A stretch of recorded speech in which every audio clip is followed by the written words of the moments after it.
Biochemistry can be pretty scary until you remember that the first person who ever saw animal cells through a microscope called them wee beasties, the scientific term.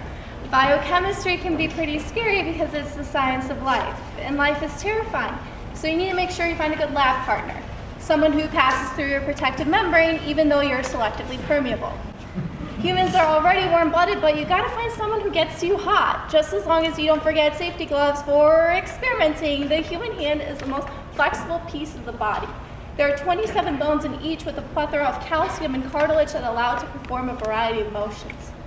And millions of years of evolution have funneled down to millions of years of probabilities, and somehow, despite the statistical improbability of 2 people on a planet of 7 billion, our hands fit together perfectly.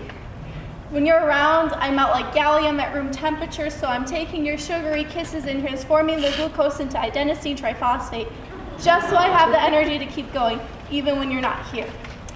Just call me the protein helicase because I want to unzip your genes and then divide it until it creates a zygote, and through the replication powers of mitosis becomes the most wonderful child to ever walk this earth. Not because of eugenics, just because it's ours. I'm working on Punnett squares to figure out what our kids will be like. Do you think the way your voice skips an octave when you call me baby is a dominant or recessive trait?